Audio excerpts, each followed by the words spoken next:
What's going on, ladies and gentlemen, and welcome to episode number 12 of the Duality Podcast, where our motto is living comfortably uncomfortable. My name is Ian Perez, as always joined by Victor Rivera, Chris Zora, and Jonathan Mercado. We're four ordinary dudes with extraordinary dreams.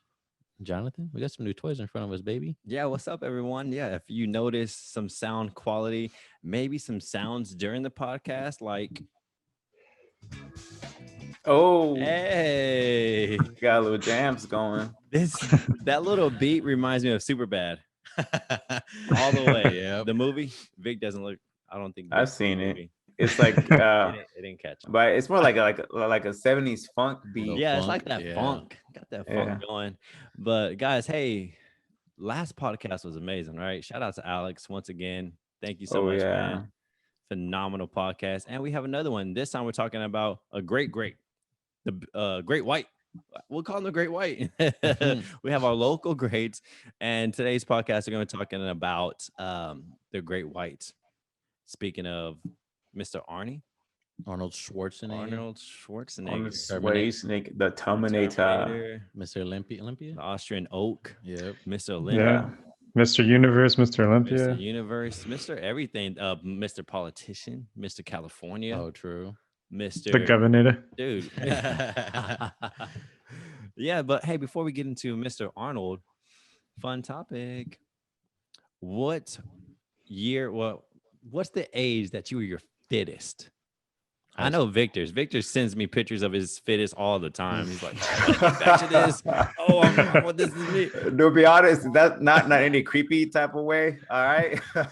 It's always from the waist up. It's always from the waist up. I'm like, yeah, man, you were fit. Yeah. Mm-hmm. Like, let's get there, baby. It's like motivation. Like Yeah, it'll pop it up is. in my feeds. Like Bro. from like back in the day, like I used Yeah. to post on and then I was like, damn it.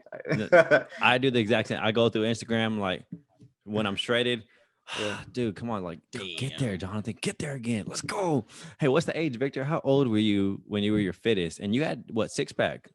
You got a good little 6-pack there. Yeah. Good little I chest. was probably 10, 25, 20, 25, like mid 20s. Okay. Yeah, like mid to 25, run there, 25, 26. What were you doing then that you're not doing now? I was really strict. I got really strict with my nutrition, like really strict. And then I was hitting the gym like a lot, twice a day at a time, 5 days, 6 days a week. You on the gym? Yeah. And so, but the Nah, nutrition, he was not, bro. I can tell you right now. yeah, and I wasn't doing CG at the time yet. I didn't know what CG was yet. Bro, I said, are you on the He said juice, bro. Oh, juice, my bad. Juice. That's funny. Gear, steroids, enhancing drugs. Yeah. Shoot, maybe if I had some of that, I'll be like more shredded. Yeah, you would definitely be big and shredded. There's the difference. You were neither. I'm just messing with you. Yeah, hey, real quick about the diet. Did you do the bro diet where you're like chicken and brown rice type deal and beans? Yeah, and like broccoli. I didn't eat out at all. Like I cut everything down, like sugar, fat. Like it was pretty much the dull foods, you know. Isn't that how everyone starts? I literally started my finish training like that and lost a ton of weight, got 6-pack. Yeah. But you know what? I was so miserable. And I even made a post on Instagram. I can't do this no more. Like literally, there has to be a better way, right? Always that. Is there a better way? Yeah. And I found it. It's hard to Macros. sustain. Yeah. So I learned from you, to be honest with you. Once I met you, you taught me macros and definitely changed it. It definitely, like, because I know how to like maneuver things, it's kind of like I feel like it's also like my own worst enemy. No, like you're more flexible, and so Yeah. thus you use the flexibility to its max potential. Versus if you just go bro and just straight, well, there's no flexibility. Yes, you're gonna get where you're gonna go, but it's not sustainable whatsoever. Unless you're like one of those 1%ers who just like you don't care what food tastes like, and you, I'm not that guy. I couldn't do it. I felt like I was put on this earth to eat. Honestly, I love food that much. But hey, what about you guys? Ian, Chris, best year that you were fit. How old were you? What you got, Chris? I was met Chris? probably 2021-ish at that time. Yeah, I was working out 6-7 days a week, 3-4 hours a day. I mean, not all just lifting, but like cardio or a yoga class or water aerobics or something, just to like mix it up. You did yoga for real? That's badass. Yeah, I did it all. I yoga. did I'm not some gonna lie, I did Pilates, yoga. some spin classes. Like I used to, Not like me and my Pilates. friend. You Yeah, took we it used too to. far.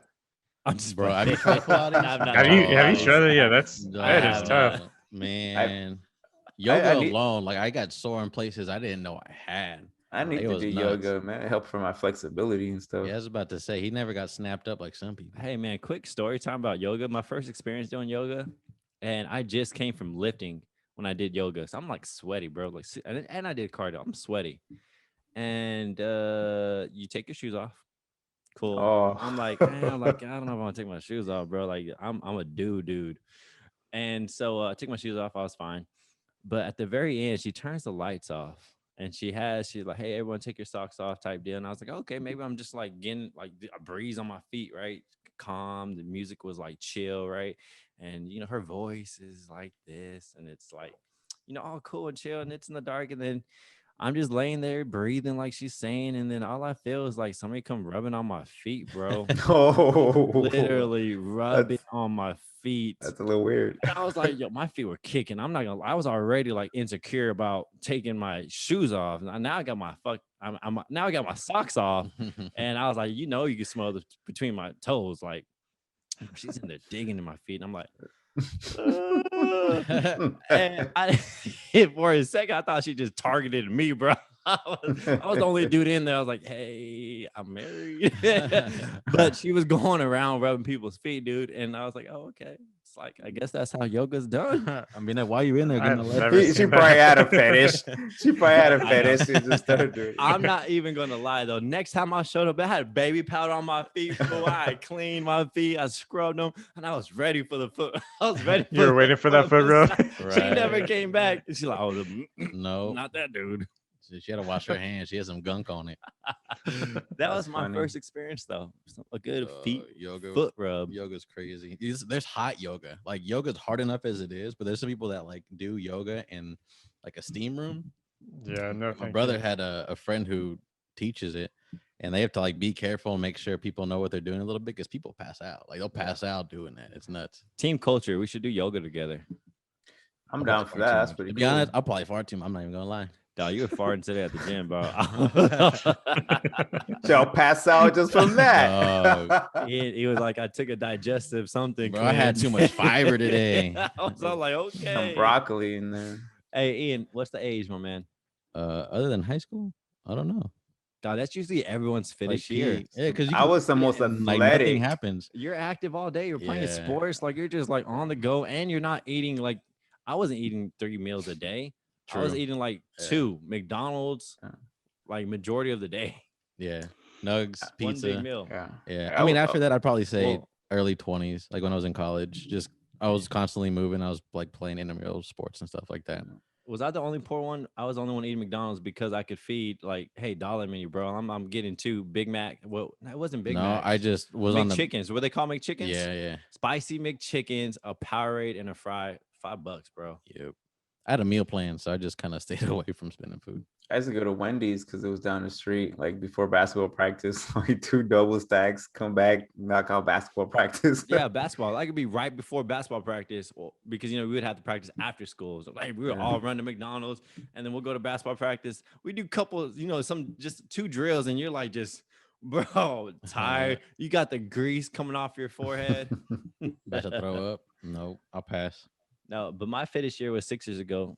I know it to the T because I remind myself all the time because I'm still trying to get shredded. I get lean, I get a 6-pack, cool, all done deal. But to get shredded, to get to 8%, 7%, to get competition ready, I love it. It's super exhausting to get to it. But if you ever been to it, it's like you're freaking Goku Super Saiyan all levels. You feel on top of the world, ridiculous. Like nothing in life can stop you. That's what I'm searching for again right now. But getting there, like life like more entrepreneur businesses, kids, babies. I'm like, man, it's getting like I'm getting older and it's just getting like further and further away. It's 6 years, it's 7 years, and it's like, man, it's just getting further. And I'm trying, but hopefully this is it. This man loved it so much, he put himself on a t-shirt. Like, no That's cap. true. Like, he put himself on a t-shirt and he wore it and his wife wore it. Man, you know And I'm pretty sure everybody wore it at the least one story time. behind the t-shirt, I'm not too sure. I don't think I was I'm pretty sure around that was then. my wife. Yeah, I think that did Desi made that. this shirt, to be honest. And it was so funny. I actually got in trouble by CG because I took a picture in it. And like one of the higher ups is like, you probably shouldn't be taking a picture with yourself on a t-shirt, shirtless in your underwear. No, like I said, I didn't know, but I was very immature. And I was just like, hey, like sex I feel good. sex sells, right? That was like my mindset. That was the wrong thing to say. But like that was like early on. Jonathan, very arrogant person, didn't care like whatsoever, like savage to the highest T. Like if Victor jumped at CG, I wouldn't even care about Victor, his growth, his potential, anything. I wouldn't even help out Victor. I'm a dog eat dog at when I was like 26 years old. Everything changed a year later. They put me in check real quick for a good cause. It was for a good cause. But we all evolve, we all grow. We all can't start off like Arnold, right? there's these 1%ers out there just like Arnold. And so that's what we're gonna go into today. So hit it. Were you gonna hit something? No, I was muting myself so I can cough. Okay. But I can hit it if you want me to. It looked like it was gonna hit something. No. All right, hey, so we're here with Arnold. And so just like all the greats, guys, there's a beginning. Anybody like to share the beginning? Anybody knows the beginning? What's the similarity from all the greats? What's the beginning habit that they all learned very early on?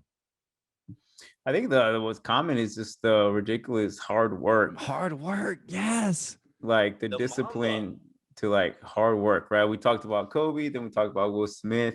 They had this drive to be like, you know what? I'm gonna like nose to ground, but work to what I want.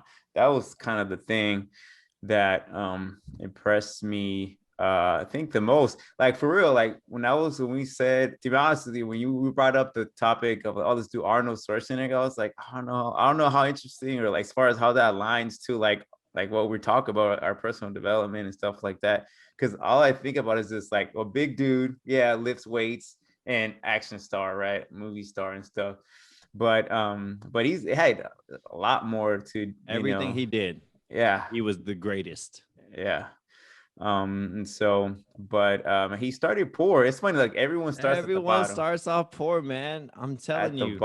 At the bottom. So so he's from Austria, right? Yeah. And he grew up like after World War II, kind of in that time. So where he's from, he was like dirt poor. They lost the war. Like the economy was like down in the dirt. So he grew up super poor. So my question is hard work. Where does he get this hard work? Where did Will get this hard work? Where did Kobe get the hard work? From what I heard, his dad was like a very militant. It's a very militant guy, and he was a sheriff. I thought about you because how you made your sons work out and stuff like that. It's regimented. It's hard work. He had a regimen on. Yeah. So he gave him and his brothers the same thing. Like they would get up at a certain time. They would do exercise. They would do this. They would do that. They had chores, and like until they got those things done, they weren't free to do anything else. They couldn't eat breakfast. Yeah. Arnold literally said, I had to earn my breakfast. He said, I had to take a cold shower. Now, granted, it didn't have to be cold, but we were poor, so we didn't have hot water. So I had to take a cold shower. I had to do some push-ups, some sit-ups. I had to do a couple chores, and then we can eat breakfast. He's like, I had to earn my breakfast. And that mindset of having to earn and work and grind to be able to just get the minimum, what everyone else is getting, put me at an advantage. Even though people looked at my dad as stern type mindset, it was really, he was happy that he put those characteristics in him early on, right? Because it's just very transferable. I'm not gonna lie, when I told people about the regiment that my kids do, I got a lot of like pushback, and then I kind of stopped talking about it because my kids are regimented. They're routine, because I just know how important having a routine is. And they're like, oh, your kids, you make them do this, you make them work out, you make them read, you make them do this. And I'm like, what do your kids do? Like, I mean, I'm just trying to implement just good habits, right? I'm not a bad guy. Honestly, like if we broke down the hours and how much game time they play, it's a ton that I wish I would like not. I wish I would cut some of that back.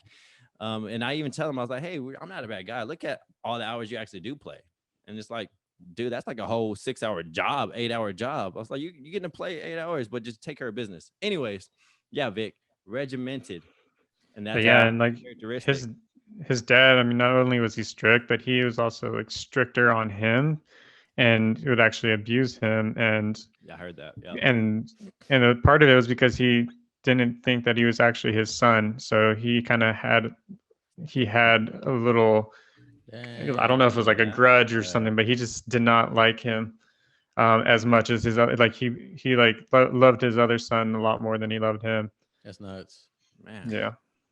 Sometimes I wish we can have like an X-rated version of our podcast, but so I can just like let X-rated or you're just R-rated. What's TVMA? Maybe R-rated. I can set it to explicit. Explicit. No, because like on the top of my mind, I was gonna say something that was a dude would say. Anyways, probably shouldn't say it. I did not know that, Chris. That's crazy information. I know that either. And he said like the one lesson he learned from his dad is whatever you do, make yourself useful. And he always remembered that, and he used it in every endeavor that he's approached. Yeah, well, that was that old school army mindset. Is that right? So we have ridiculous hard work. We have regimented. All right. And I think this one's super important early on is Arnold knew at an early age what he wanted, a goal. He had a goal. What was his goal? Early on, he knew. Yeah, so early on, he wanted to be wanted to come to America. Come to America. He wanted to be a bodybuilder because he's looking at this magazine. Wait. He wanted to be an actor. He wanted to be an American actor, bro. Yeah. That was the dream. He didn't know how he was gonna do it. Dirt poor. He just knew, like, man, if I can have one thing, I wanted to be an American best Hollywood actor ever. That's how he got into bodybuilding.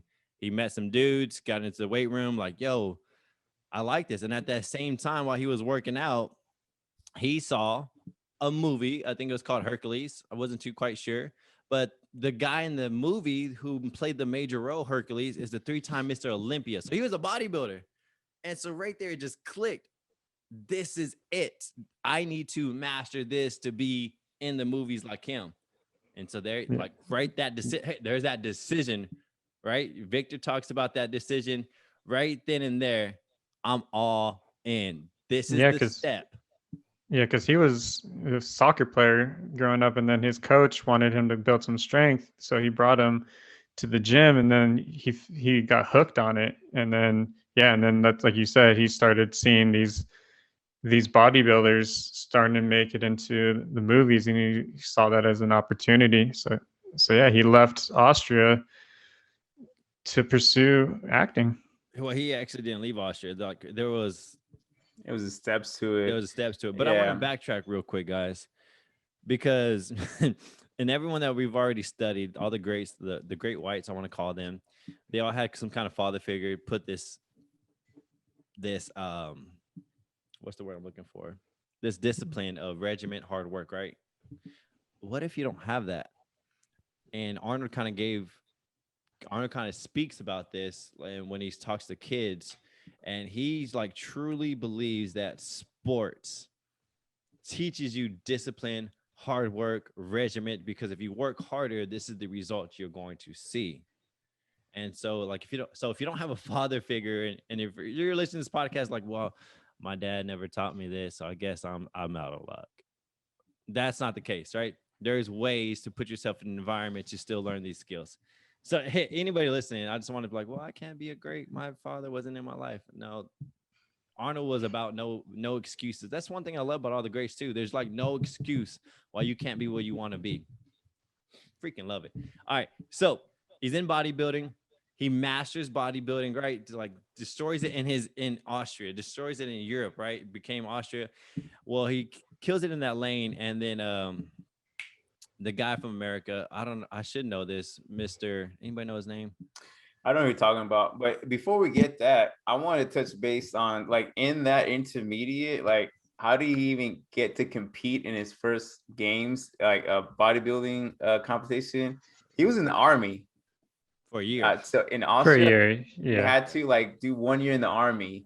And what I like about it is that also a couple of things that we talk about hard work, but there's sacrifice. Like you got to sacrifice things. So what he did, he had no money, and he knew if he left the army for like just for that competition, he was getting in trouble. He still did it. Like he like no cash for like maybe like $20. He went to the London Games. He used someone else's like oil, another competitor's oil in tank to compete, and he won. Sacrifice, risk. Yeah, when he came back, he was put in I forget like what they like jail, army jail sort of, whatever it's called. Dude, I totally did not see that. That's nuts. Yeah, he tells about that in the video, and then that I saw, and then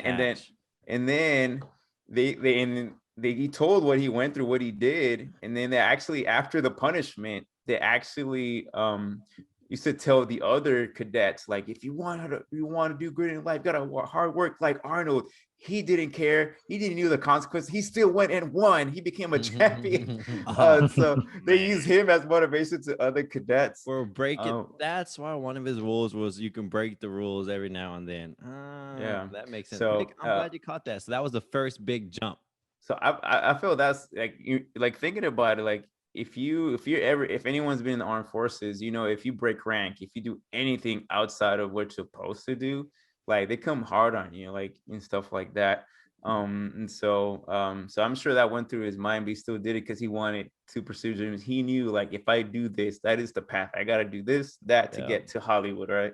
So so I wanted to make that a little mention that there. So I think he dominated. Cool. He won. Joe Wilder is the guy's name in America who's starting the fitness thing over here. He said, hey, I got Mr. Universe over here in America. Let me buy you a plane ticket. There is his ticket literally to America. Goes with $48. Do you know how old he was at that time? I think he was 17, right? Oh, no. So when he first won and he got that invitation, he was 21. He started competing around his teenage years. And beating men. Yeah. So like I made a timeline from the time he decided to bodybuild to when he got his plane ticket and offered to America. It was like around 4 to 5 years, like ridiculous work. And then he discovered he had the genes for he would be better at bodybuilding than everyone else. Like early on, he said, I'm better at this than everyone else. Yeah. And if you watch, Pumping Iron, his confidence, arrogance at such an early age is crazy ridiculous. He knew he was way better than everyone else, but he got a reality check. His first one in America, where he got invited to Mr. Universe in America and lost. Because in Europe or Austria, wherever they're from, they trained on bulk. In America, they trained on big and beauty, right? Shredded, right? Big and aesthetics. And he lost. And he vowed right then and there, I would never lose again. And then, boy, his work ethic. As soon as he came, he enrolled himself in college education. Yes, that impressed me the most. Yeah, I was all like, what? And not just that, he also started a bricklaying company, and it was actually very successful in it as well. So there's a couple of things that he did that impressed me. Just for as the early, remember he's still in his early 20s. He's so young. Yeah. So I was a jerk, bro. I wasn't even thinking about stuff like this. He was trying to make it like not only in the movie, so he went to college, but he was working on his speech. He's working on English, learning better in English, and then acting classes. And he would also work around like working out and doing all these things. And one thing that I noticed is that he said that when he first got his acting gig, I know we're not there yet, but when he got his first acting gig and he got paid for it, he invested that in real estate. Dude, he back in the 70s. How is he doing all the right things? It was crazy. I was like, shoot, like if I was in my early 20s, I wasn't even thinking about that. Well, you know what? He is in California. Okay, he's in California. He's winning titles. He's making a ton of money. He's surrounding himself with high quality people. Yeah. And that's kind of what I noticed in this story is when you surround yourself with high quality people, you're the sum of that, right? You are going to start thinking like them. And in every aspect, from bodybuilding, he got mentored by the best. From movies, he was meant like, dude, just put yourself around where you want to be. So that's what he said. He said he actually got to visit the guy that he admired that was in the first Hercules movies that he said, I want to be that guy, the 3-time Mr. Olympia. He got mentored by him, literally got mentored by him, took everything he knew and applied it.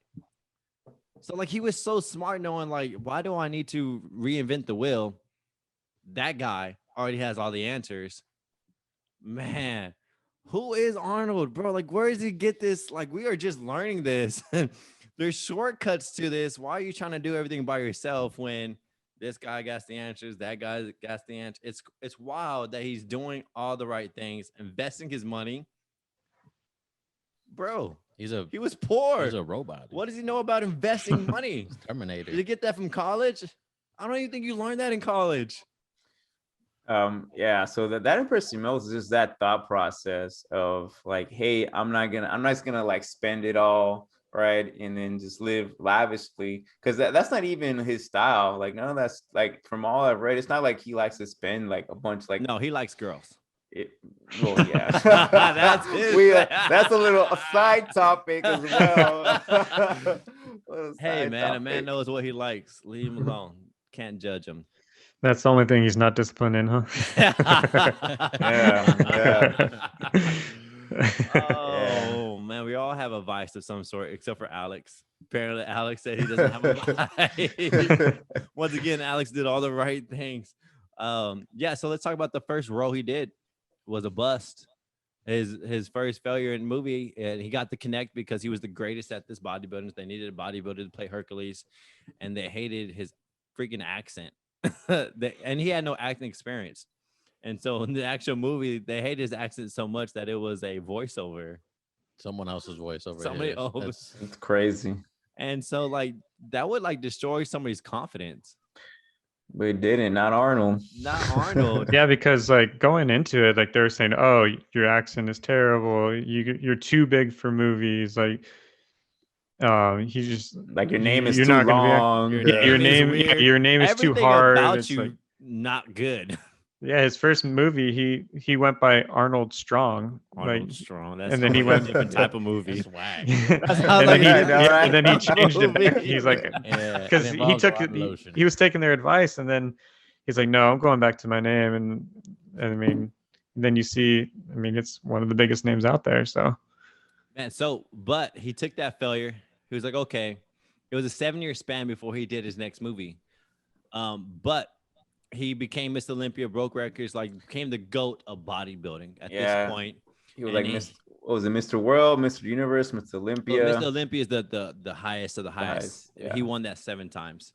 Was the very first to break that record. There's people broke it before now, but he was the very first one. Won it 6 times in a row. Yeah, 6 times. That's nuts. And so he was the greatest of the greats. And so he retired, and he's like, I'm going to go for this acting thing. Like, if it's the last thing I do, this is my ultimate goal. So what he said was, okay, I spent 46 hours a day on bodybuilding.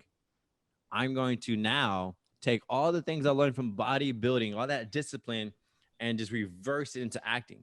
So all the hours, all my workouts, all my prep, I took it into accent removal. I took it into acting class. I took it into such and such and such and such and kept. And at this point, like he was already investing his money, starting businesses, doing real estate. And he just re-engineered the mind to take this something he was great at and put it here. And what was the first role?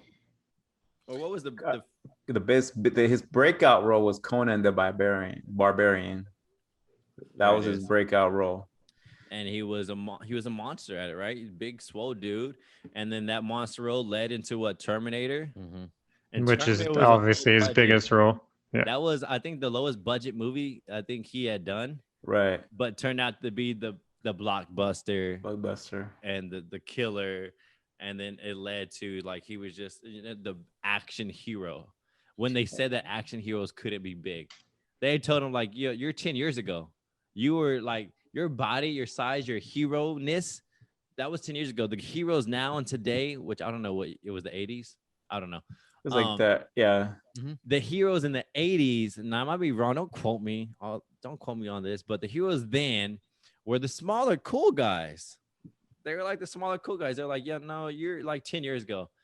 That would have destroyed somebody too. Like, oh, you know what? You're right. Because those are the pros, the professionals that were telling them this. It didn't matter. Like nothing mattered to Arnold. Yeah. He had a goal, and nothing's going to stop him.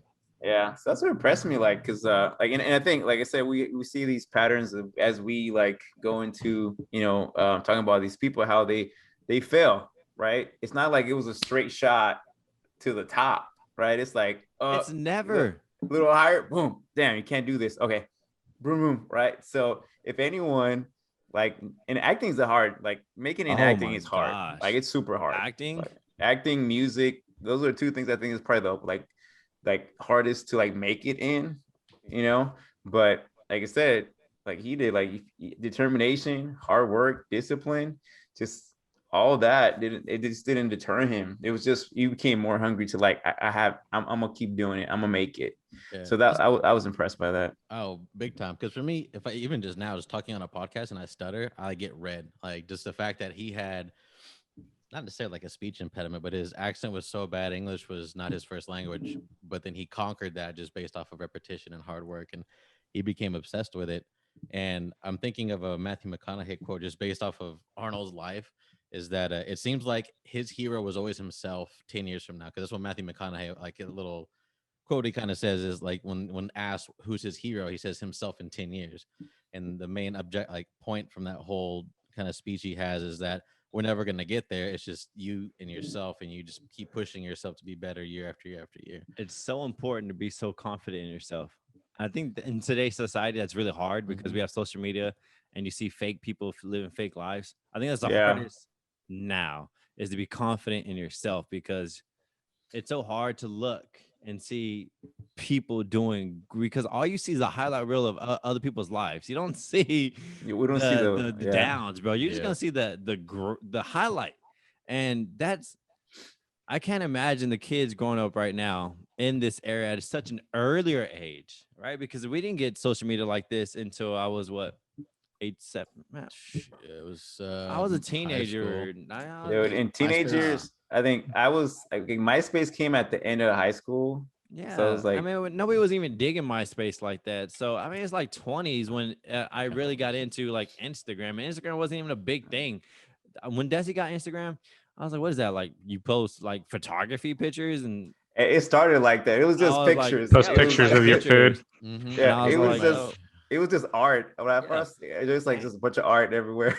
And I was like, okay, cool. But can you, like, so I'm older and I'm more mature. I mean, well, I was not mature, but I'm a little bit older. So I can't imagine like elementary kids, junior high kids, right? They don't have that capacity of already dealing through things to have to deal with social media. But I mean, we're growing new breeds. So I'm sure like, they're going to evolve, right? Every generation always evolves, and I hope so. But it is crushing some kids. Because it's not just that, they want instant gratification. Like for us, like, because you see it, like it's right there. Yeah, I'm gonna date us, like date our age a little bit. I mean, we're not super old, we're still young bucks, but like in late half elementary, middle school, you did a writing project. We didn't really have computers. Like you went to the library, pulled out like it's like, bro, my first when we say you had to type. I was poor, so I didn't have a computer. Yeah. So I bought an old typewriter, like an old typewriter, dude. Yeah. When you push I had to really push hard on the button and go. I didn't have a computer, so I bought like a used typewriter, and I was like. But what I'm noticing, and then if you mess up, dude, I messed up so many times. And like white out. But problem non-existent. Yeah, like there's, because everything is now, like you can look it up now and find an answer. And so like something goes down, or if my kids can't figure something out, I mean, as a father, you just say, well, just figure it out. But for them, they don't know where to go because it's like a one route. So on top of social media, but to your main point is, yes, like you have to be like your biggest cheerleader because You gotta believe in yourself. That's hard, man. Because It's like harder said you have loved than ones, done. obviously, and they're gonna support you as much as they can. But even then, like theirs shouldn't matter as much as yours to you, if that makes sense. Like, because they're gonna be there till the end, but in the very end, when it's all said and done, it's just between you, and then if you believe in a higher being or God or anything like that, it's just y'all two. It's just yourself. Well, I would say what we mentioned earlier is like us, like we're doing, like surround yourself with people that have the same, maybe not same exact dream, but have the same like aspirations to reach something, right? The high level. Yeah. There's a high level to what we're trying to achieve. Yeah. So I think, like you mentioned, like Arnold, he didn't have anyone else other than his dad teaching him discipline. No one else had done what he's trying to achieve as far as that person, like from his family but he was in a circle that I think helped him get that way, right? He had mentors, he had friends, stuff like that. He worked to get into that circle of high level. Yeah. So like his work ethic put him in the high level circle. And then that high level circle his next work ethic put him into a high. So he worked to get into a high level of circle. And that helped tremendously because those are the people who had all answers for him. And all he had to do was apply his hard work. But I totally get it of him having like, man, Arnold. The things that he had to go through, it may look easy from us seeing it from our like microphones here. I can't imagine being Arnold having to act like having all these disabilities to begin with and professionals telling you you're not good for you to still believe in yourself at such a confident level that you're going to do it no matter what. It's young, phenomenal. Too. Like at 20 something, we're barely leaving our house. Like we just like are moving out of our parents' house where he was pretty much doing his own thing from a young age. He was definitely an alpha. I'll tell you that. Yeah. Definitely an alpha. Yeah, no, because sure. I mean, if a parent makes you feel unloved, any person, no big the ego, they'll crumble. So the fact that he used it as a positive in his life just shows how strong-willed and how strong-minded he was from a young age. Really easy way to keep that confidence is put people that are going to cheer you on as well, right? Making sure that the people in your circle aren't all, doubting you.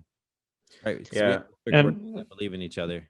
And I think also, like, I mean, I've noticed this with like a lot of successful people is when you do start out with that tough upbringing, or you get abused, or you don't have a parent, or whatever the circumstance may be, like it just puts that chip on your shoulder, and you feel like you have to prove yourself, either to yourself or to others, depending on the person. But double-edged sword. That makes you strive, for sure, because people can play victim, right?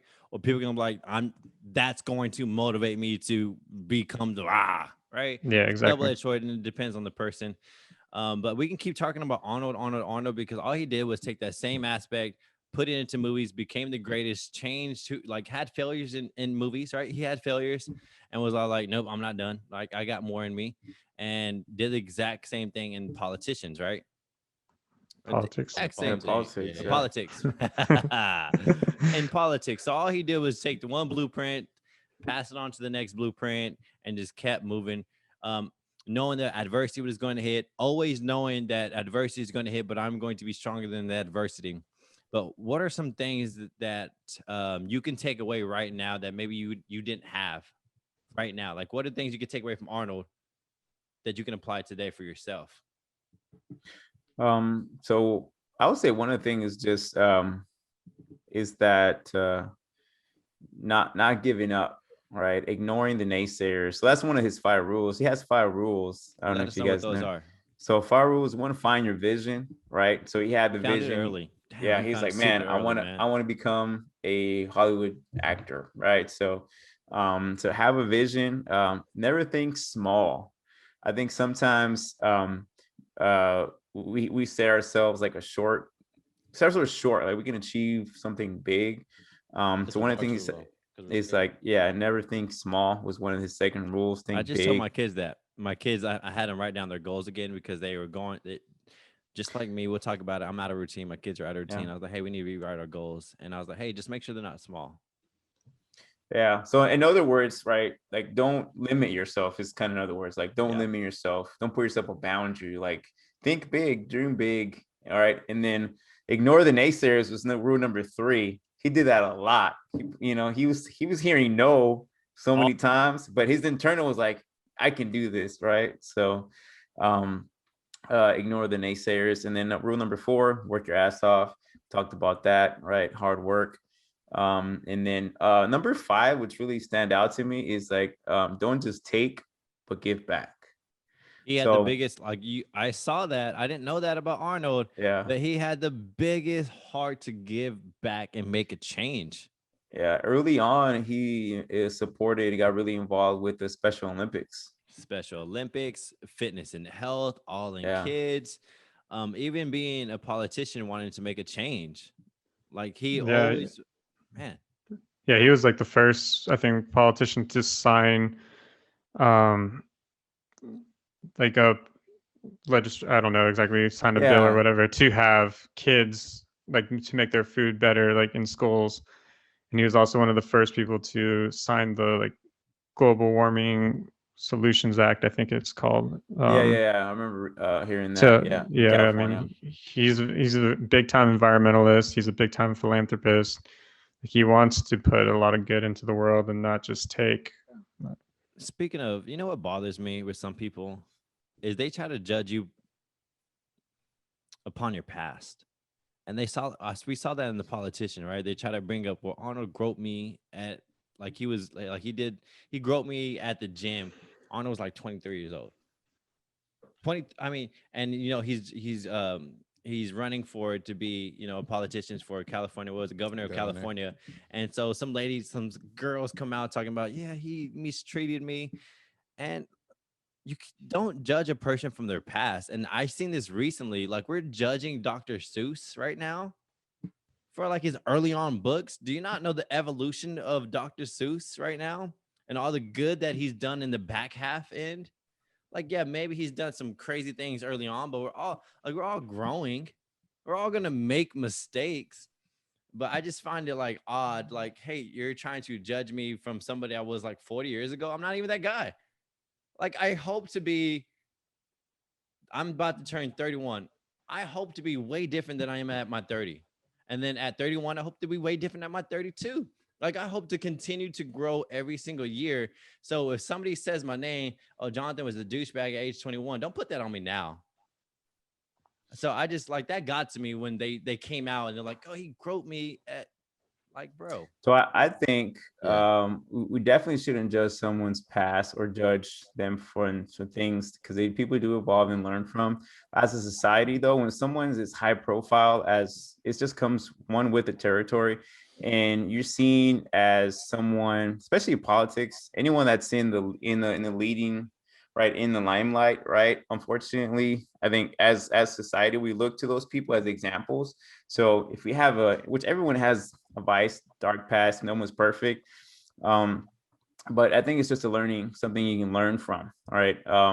So it, like when they brought that stuff up, or even today, right? A lot of people, famous people, they've done stuff in the past that like, shoot, if you do it today or actually doing it at any time, like it's not right.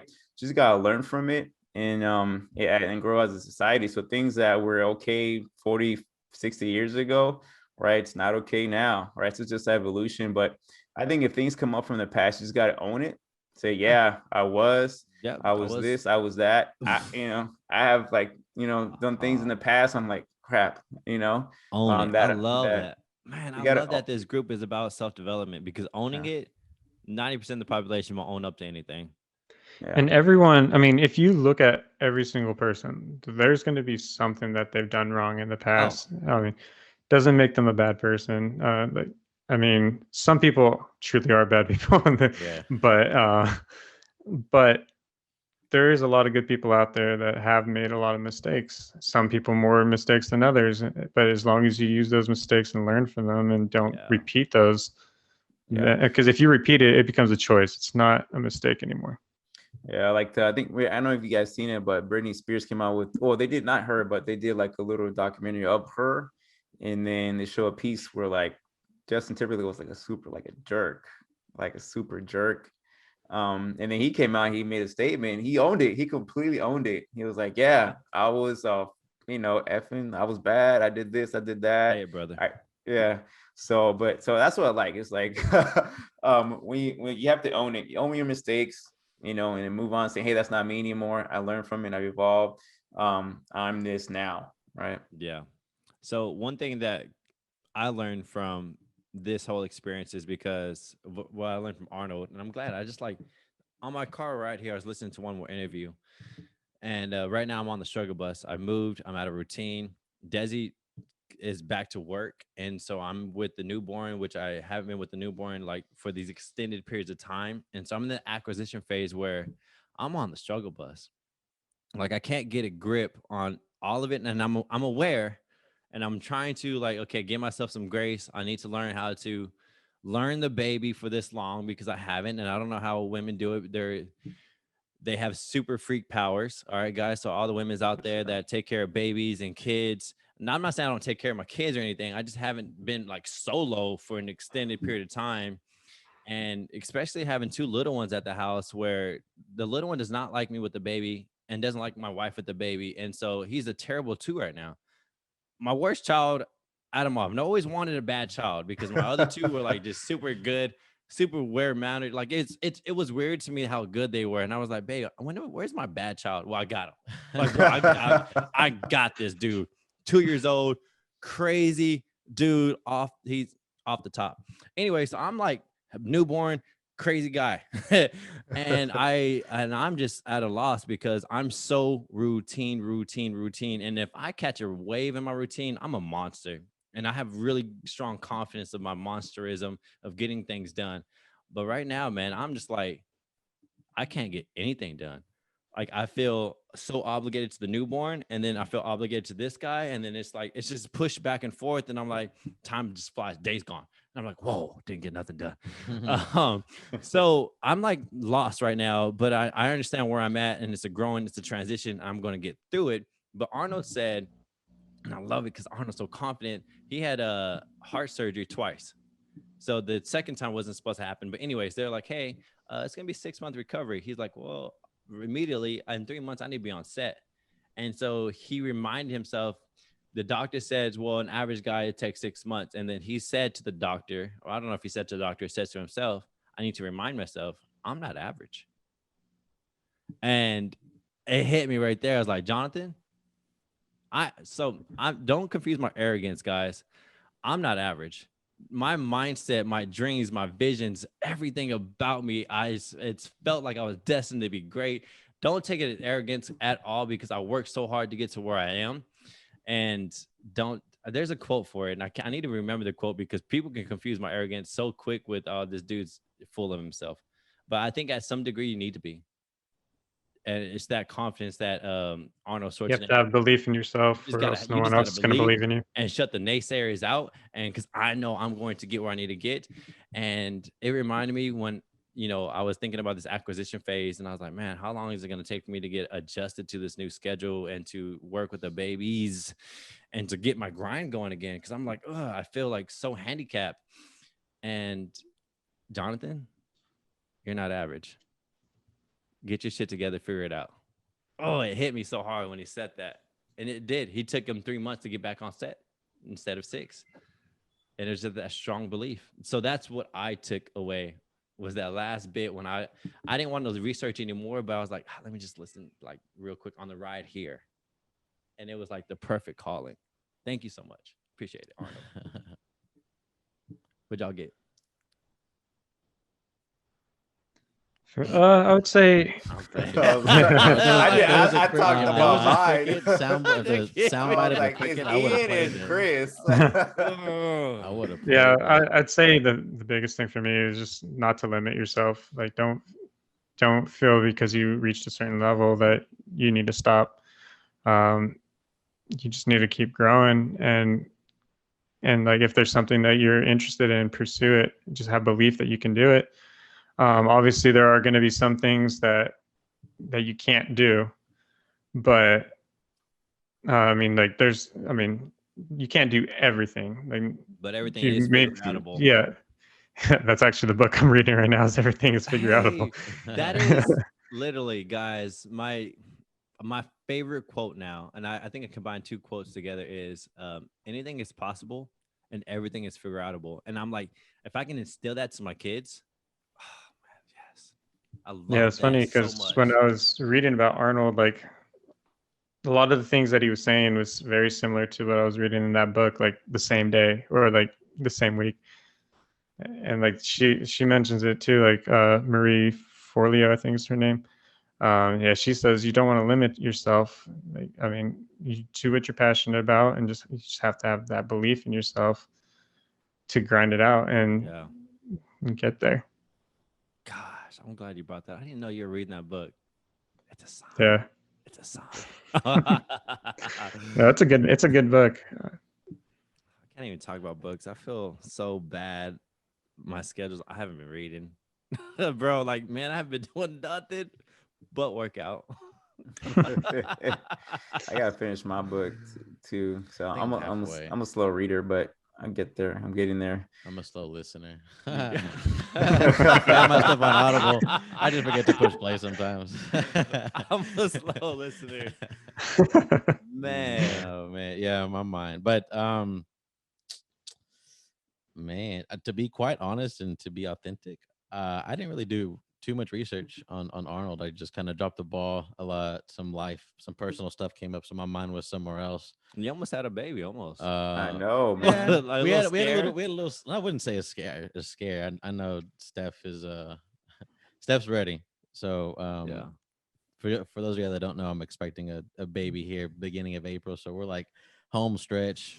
Wife's about to pop. She's been ready, like just mentally, physically, for like the past month or two. But if there's one thing I could take away from Arnold's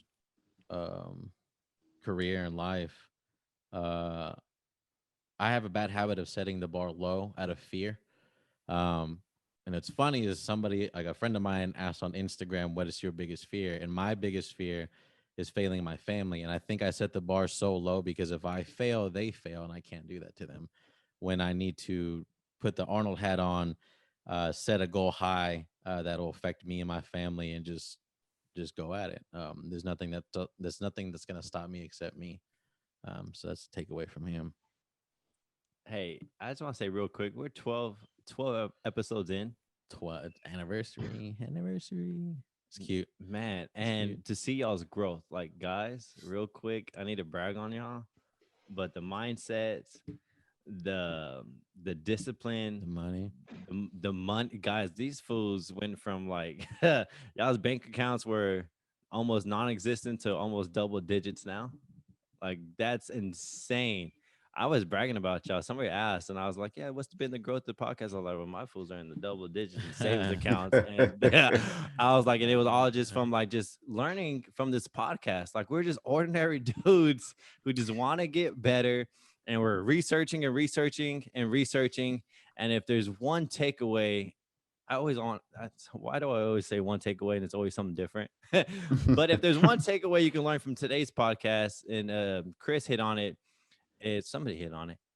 Be a freaking problem solver.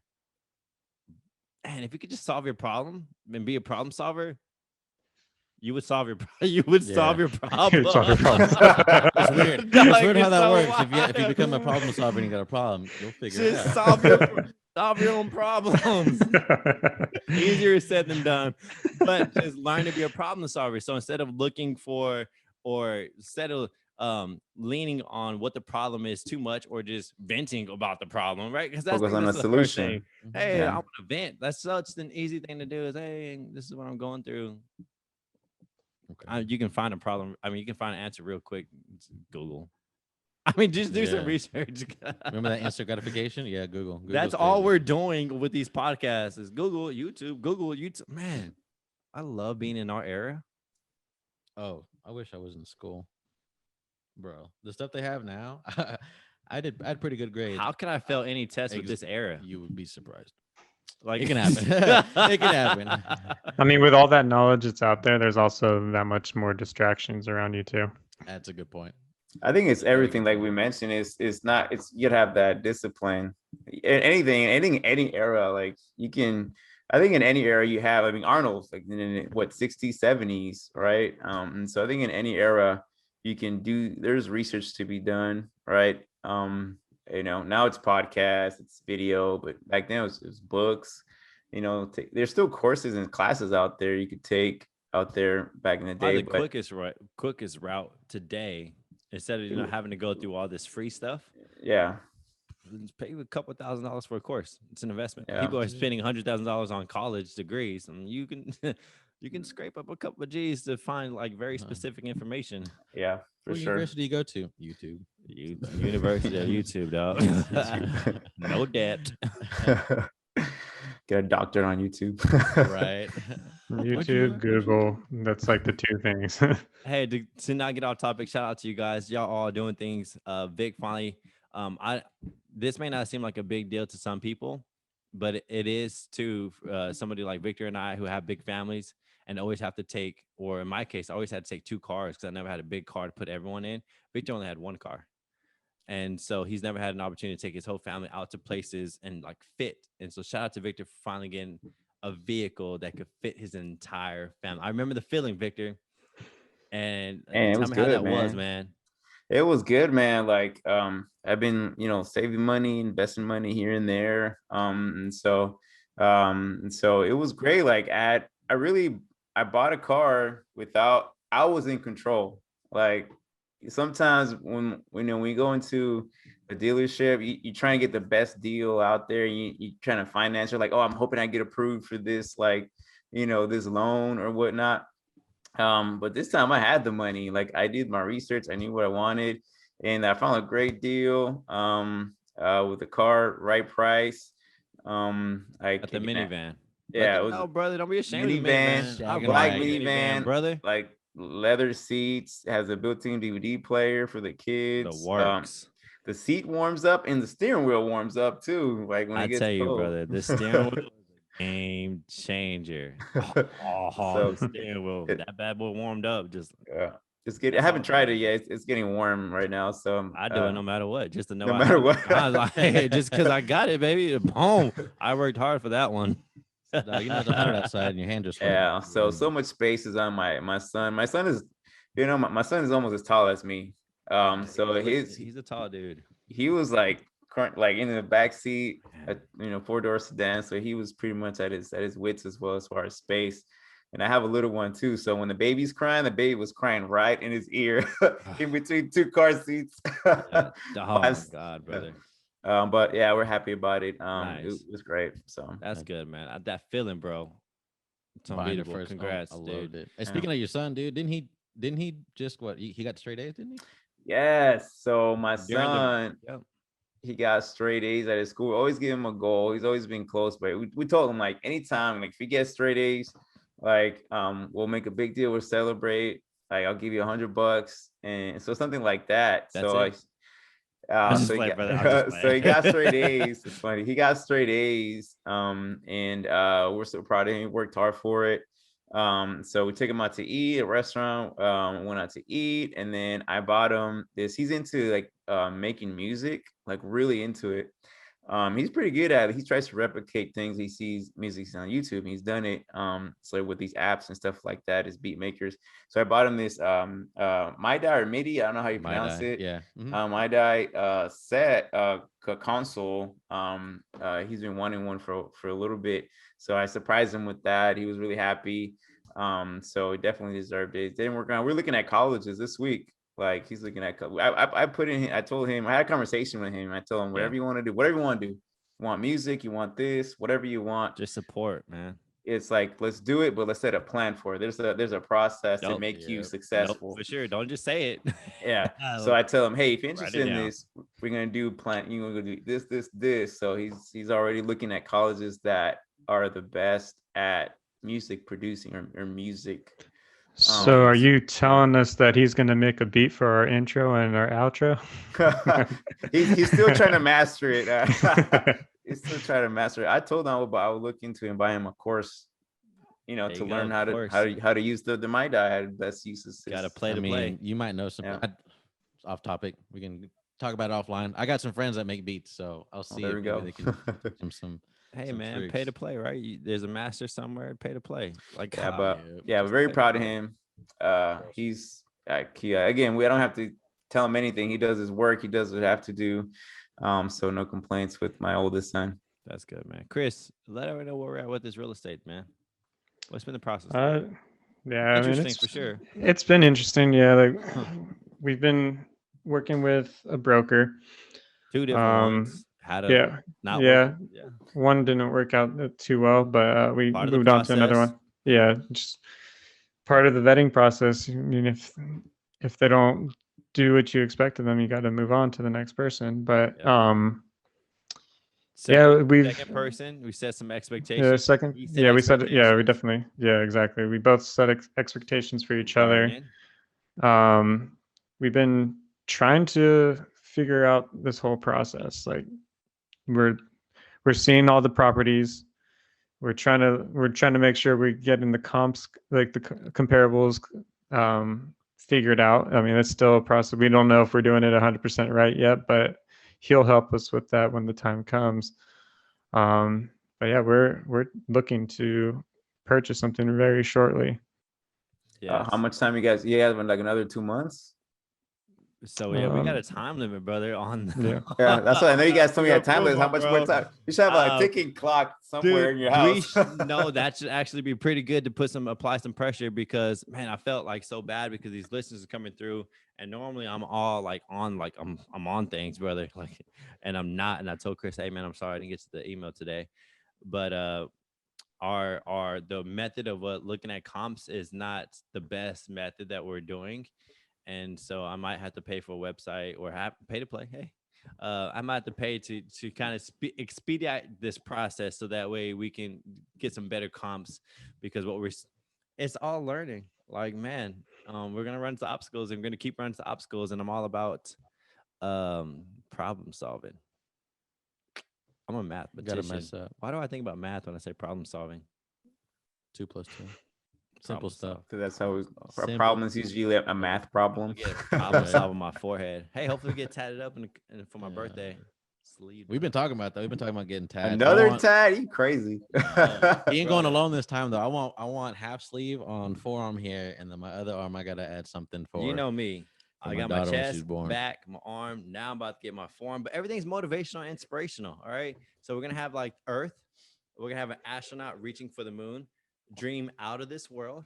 Hey, dream out of this world, right? Dream big, and then dream big on my fingers. Oh, I'm getting it, bro. You're getting on the thugged fingers. Straight thug. Dream big. Really? Yeah, brother. Like, yo, because I can, because I'm a freaking entrepreneur, because I can do what I want. This is why I love not clocking in, brother. Tekashi 6ix9ine, like all tatted up now, all over it. And hey, I'm not done. And then the principles to where have gotten me where I am today is That's pretty cool though.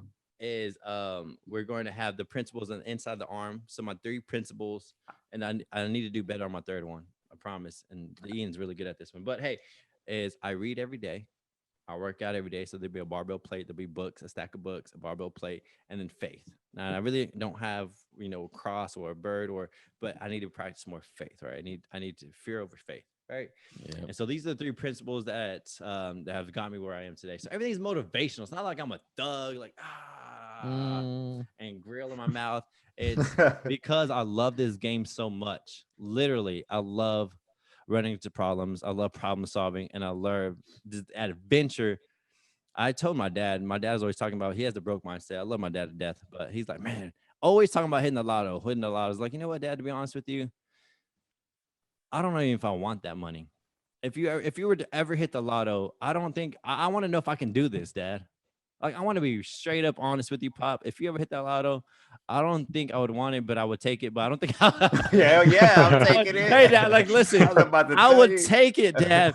But you're handicapping me, because I really want to know if I can do this by myself, Pop. Like, I'm dead serious.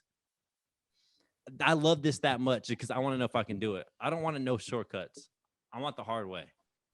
I will still work, man. Even if I like won the lottery or something like that, or for some reason I had like a rich uncle somewhere and gave me like $1 million or something Well, a like million that. ain't gonna do shit. No, I'd act a fool. I'm not even lying. Something like that. Just I will still like try to do it on, still do stuff on my own, like But it would be way easier. But though. I feel you though. It would be yeah, super way easier. yeah, Now, if you give me that money, I know what I'm gonna do. I know what to do with it now. yeah. But hey, I'm the buying process, that property. I'm buying that I'm property. Dog. Anyways, I literally had a legit conversation with my pops. I was like, I don't think I would want it, but I would take it. You'd be dumb and stupid if you did it. He's like, I'm gonna remember that. I was like, remember, write it down, take a picture of it. I don't give a who was that from? Anyways, let's end this podcast. I love it. End this shit. Oh, it's funny. What we got for the week, Jonathan? What you got for the week? Other than not losing I your need mind? I need to figure this out, brother. Like, I'm a monster. If I get my shit together, I need to get it together, and I need to get it together quick, man. Things are happening that I need to find my bearings. I need to find it fast. So just wish good upon me, guys, and I'm gonna get it down. Look up. It's there. You'll listen. Vic, what you got for the week, man? I'm push really hard to finish my book. I got finished. I don't know if I'm gonna finish, bro. 2 books because I'm reading that leadership book that was assigned, and then this other one that I wanted to read. Vic's on it right now. Shout out to Vic. I love it. So I'm trying there, and then last week I really took the whole week off as far as like my business. Like I really didn't do any break, bro. Yeah, I didn't do any type of like behind the scenes work. I just spent time with my family. I mean, obviously I went to camp, I worked people out, but this week's kind of back in the grind. So started sending some emails out today and see if I can start ramping up for our next promotion coming up. And so that's pretty much it. And getting ready for I'm gonna do a clinical study here next couple of weeks. That's how bad I'm off my game. I told you, sent me the information, never looked at it. I signed up. I'm going tomorrow to the place.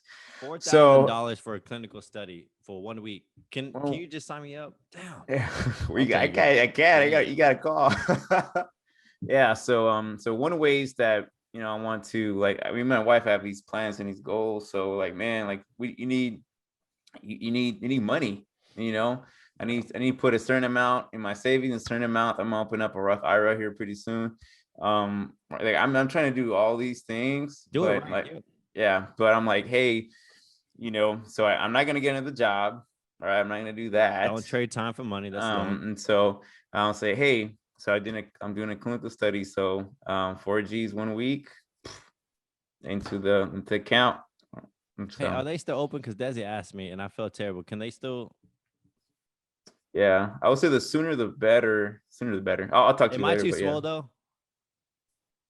You have to show up. Oh, okay. Cool. I'll ask them if I'm. No, if I'd have a baby coming, I'd give me 4 Oh yeah, no. weeks. 4 weeks, I got you. But so that's the plans for me this week. Chris, what you got, man? Yeah, I need to finish my book too. I'm almost there. I'm really trying to figure out how to look up these comps a lot quicker, because it's very tedious. It's time consuming, but I'm enjoying kind of learning the process. I'm also have been looking for property for my parents out here. They're moving here? No, they're not moving. I mean, they're actually looking for a rental property themselves. I don't know if, I mean, they've been wanting to do it for a long time, and then there's something that's always come up. So I don't know if me pursuing this has inspired them or not, but I know that they're starting to look. So I'm trying to help them out and go check out places for them if they find something that they like. It's a hot market right now in Austin, man. It's crazy. Yeah, it's ridiculous. Like, I was gonna go to a house today for them. I set up the appointment, and then they call me back. Oh, that's already off the market. Yeah, houses are selling like fast. Yeah, they're saying that they're going within 3 days. Yeah, that's nuts. Yeah. No, I'm renewing here. I tried looking into buying. It was everything was being overpaid for. Like No, a lot. for sure. Oh yeah, It's a 40, seller's- 50, $100,000 it's a more than seller's asking market right price. now. Yeah. It's the 1 bedroom. I know. That's exactly what they told us. It's a 200 seller's grand. market.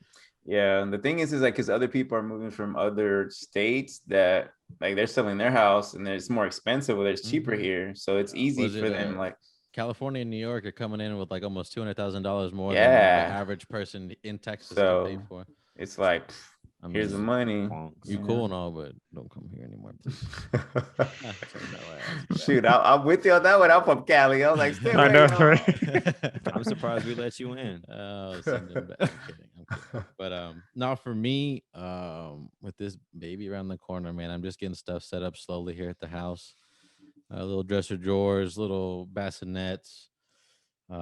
Just like you did for COVID. Prepping the house. Yeah, pretty much.